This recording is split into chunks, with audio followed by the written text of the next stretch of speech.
Hello everyone, welcome back to my channel.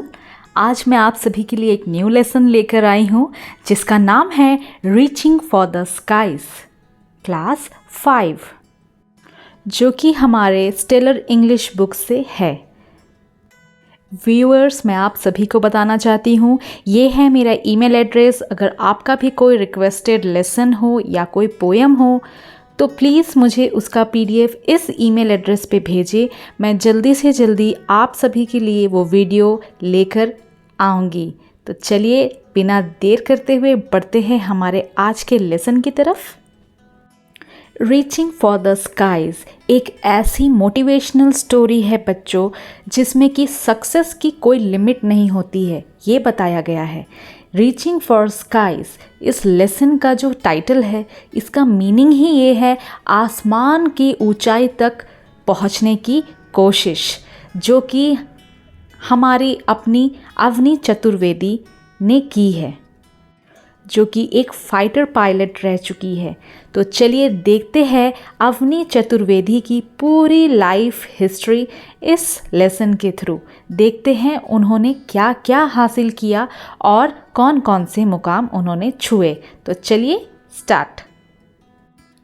Avani Chaturvedi कहती है, ये लेसन स्टार्ट ही अवनी चतुर्वेदी के कुछ लाइंस से ही ओपन होता है। My dream is to become a good fighter pilot on whom my seniors can rely. Avani Chaturvedi कहती है, मेरा सपना है कि मैं बहुत ही बेहतरीन फाइटर पायलट बनूं, जिस पे कि मेरे सीनियर्स आँख बंद करके भरोसा कर पाए। रिलाई का मतलब भरोसा करना। When it comes to flying live operations, मैं इतनी अच्छी फाइटर पायलट बनना चाहती हूँ कि मेरे सारे सीनियर्स मुझ पे आँख बंद करके भरोसा कर पाए जब लाइव ऑपरेशंस को मुझे जाकर फेस करना हो। What is live operations children? Live operations का मतलब ये होता है कि जब भी फाइटर पायलट्स किसी भी मिशन पे जा रहे हैं, मानिए कि अगर कहीं पे कोई वॉर चल रहा है और उस सिचुएशन में फाइटर पायलट को वहाँ जाना है, वहाँ पे जाकर के फाइट करनी है दूसरे कंट्रीज से, तो उसे कहते हैं लाइव ऑपरेशन। यानी कि आपको वहाँ जाके मौजूद रह के फाइटिंग करनी होगी, या जो भी आपको टास्क दिया जाएगा वो करना पड़ेगा। अपने सपनों के बारे में बताते हुए अवनी चतुर्वेदी आगे कहती है, I want to fly the best fighter aircraft and learn more and more each day, said Avani Chaturvedi as she spoke about her dream. अपने ड्रीम के बारे में बताते हुए अवनी ये भी कहती है कि मैं बेस्ट से बेस्ट एयरक्राफ्ट उड़ाना चाहती हूँ। एयरक्राफ्ट मीन्स जो भी उनका प्लेन रहता है वो, और हर एक दिन मैं कुछ सीखना चाहती हूँ। Next para, Flight Lieutenant Avni Chaturvedi created history by becoming the first Indian woman fighter pilot to fly solo on a MiG-21 Bison fighter aircraft in Jamnagar.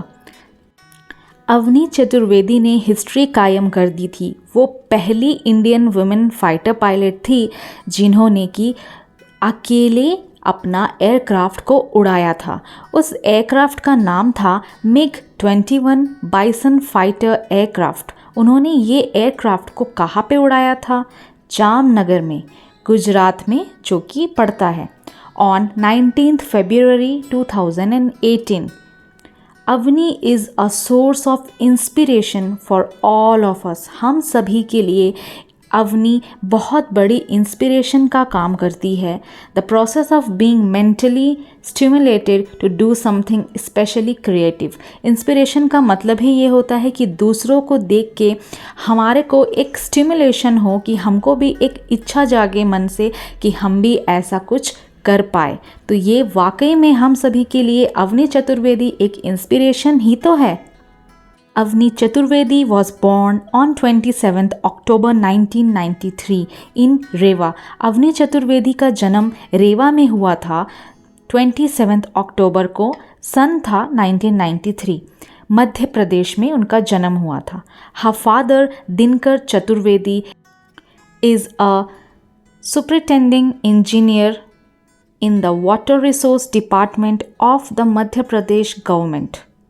Avani Chaturvedi के बारे में और बताते हुए इस बुक में लिखा है कि उनके फादर का नाम था दिनकर चतुर्वेदी, जो कि इंजीनियर थे वाटर रिसोर्स डिपार्टमेंट में। वो एक गवर्नमेंट एम्प्लॉय है बच्चों। Her mother Savita Chaturvedi is a home maker. Avani completed her schooling from Deolond, a small town in Shahdol district of Madhya Pradesh. उनकी जो मम्मी है वो एक होम मेकर है। अवनी ने अपनी स्कूलिंग कहाँ से कंप्लीट की? फ्रॉम देवलैंड, जो कि एक बहुत ही छोटा सा टाउन है, शहडोल डिस्ट्रिक्ट में पड़ता है मध्य प्रदेश के। She completed her bachelors in technology from Banasthali university Rajasthan. उन्होंने अपना बैचलर्स कंप्लीट किया टेक्नोलॉजी में। बैचलर्स मीन्स अपनी ग्रेजुएशन कंप्लीट की बनस्थली यूनिवर्सिटी राजस्थान से 2014 में। 2014 में She had joined the flying club at her college which fascinated and prompted her to fly. जब वो कॉलेज में थी उस समय उन्होंने फ्लाइंग क्लब ज्वाइन किया। फ्लाइंग क्लब मीन्स ऐसा क्लब जिसमें कि एरोप्लेन्स या कोई एयरक्राफ्ट फ्लाई करने के लिए सिखाया जाता है।